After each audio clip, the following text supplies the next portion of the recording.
Assalamualaikum warahmatullahi wabarakatuh. Alhamdulillahirabbil alamin. Wassalatu wassalamu ala asrofil anbiya'i wal mursalin wa ala alihi washabihi rasulillahi ajma'in, amma ba'du.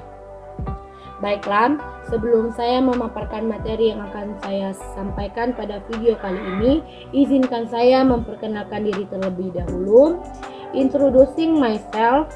Perkenalkan teman-teman, nama saya Miftahul Jannah Siregar dengan nomor induk mahasiswa 204210303 dari kelas 3 JPGMI, Prodi Pendidikan Guru Madrasah Ibtidaiyah, Fakultas Tarbiyah dan Keguruan, Universitas Islam Negeri Sultan Toha Saifuddin Jambi. Baiklah, materi yang akan saya bahas pada tugas pertemuan kelima yaitu tentang landasan-landasan pengembangan kurikulum.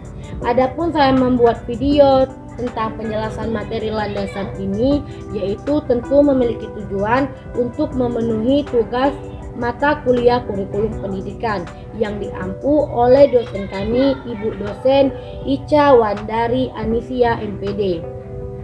Langsung saja di sini saya akan memaparkan atau menjelaskan tentang landasan-landasan pengembangan kurikulum. Sebelum kita membahas apa saja sih landasan-landasan kurikulum, tentu kita harus tahu kan apa sih pengertian dari landasan dan apa sih pengertian dari kurikulum. Baiklah, di sini saya akan menjelaskan pengertian dari landasan, yaitu landasan pendidikan secara leksikal, yaitu landasan berarti tumpuan, dasar atau alas. Karena itu landasan merupakan tempat bertumpu titik tolak atau dasar pijakan. Sedangkan pengertian dari kurikulum yaitu tentang kurikulum merupakan seperangkat atau suatu sistem rencana dan pengaturan mengenai bahan pembelajaran yang dapat dipedomani dalam aktivitas belajar mengajar. Dari dua pengertian tersebut bisa kita simpulkan bahwa pengertian landasan kurikulum merupakan dasar untuk membuat suatu kurikulum. Jadi, landasan ini berperan sangat penting dalam membuat suatu kurikulum. Diibaratkan kurikulum ini sebuah rumah dan landasan ini sebagai pondasi. Apabila rumah tidak memiliki pondasi yang kuat, maka rumah tersebut akan mudah roboh jika terjadi bencana seperti gempa atau angin yang kencang. Dan begitu juga dengan kurikulum, apabila tidak memiliki landasan yang kuat, tidak memiliki dasar yang kuat, maka kurikulum tersebut akan mudah goyah atau hancur. Itulah pengertian dari landasan kurikulum.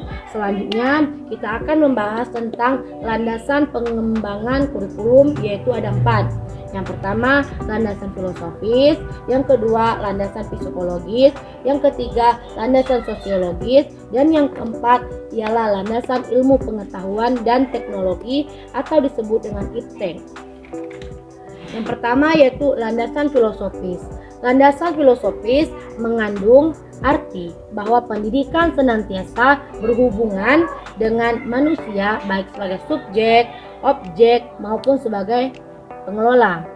Dan landasan psikologis adalah landasan ini didasarkan pada prinsip bahwa perkembangan seseorang dipengaruhi oleh lingkungan dan kematangan. Lingkungan yang dimaksud dapat berasal dari proses pendidikan. Dan landasan sosiologis ialah landasan ini didasarkan bahwa pendidikan adalah proses budaya untuk meningkatkan harkat dan martabat manusia. Pendidikan adalah proses sosialisasi melalui interaksi insani menuju manusia yang berbudaya. Sedangkan landasan ilmu pengertian dari landasan ilmu pengetahuan dan teknologi atau disebut dengan IPTEK, yaitu landasan ilmu pengetahuan dan teknologi ini yaitu sumber nilai yang ada dalam masyarakat untuk dikembangkan melalui proses pendidikan ada 3, yaitu logika, estetika, dan etika.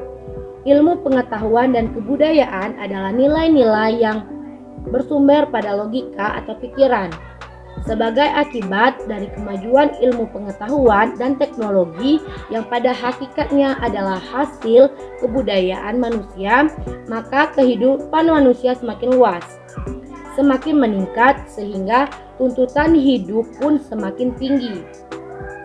Pendidikan harus mengantisipasi tuntutan hidup ini sehingga dapat mempersiapkan anak didik untuk hidup wajar sesuai dengan kondisi sosial budaya masyarakat. Dalam konteks inilah kurikulum sebagai program pendidikan harus dapat menjawab tantangan dan tuntutan masyarakat. Untuk dapat menjawab tuntutan tersebut, bukan hanya pemenuhan dan segi isi kurikulumnya saja, melainkan juga segi strategi pelaksanaannya. Oleh karena itu, guru, pembina, dan pelaksana kurikulum dituntut lebih peka mengantisipasi perkembangan masyarakat. Agar apa? Agar yang diberikan kepada siswa relevan dan berguna bagi kehidupan di masyarakat. Ada 7 fungsi sosial pendidikan yang patut diperhatikan oleh para pendidik, yakni yang pertama, mengajar keterampilan, yang kedua, mentransmisikan budaya, yang ketiga, mendorong adaptasi lingkungan, yang keempat, membentuk kedisiplinan, yang kelima, mendorong bekerja berkelompok, yang keenam, meningkatkan perilaku etik, dan yang ketujuh, memilih bakat dan memberi penghargaan prestasi. Baiklah, mungkin hanya ini yang dapat saya paparkan pada materi pertemuan yang kelima, yaitu landasan-landasan pengembangan kurikulum. Jika ada salah kata dan jika ada salah berbicara dalam memaparkan materi tersebut, saya mohon maaf atas sebesar-besarnya, karena di sini kami sama-sama belajar dalam public speaking. Baiklah, mohon maaf sekali lagi jika salah dalam berkata.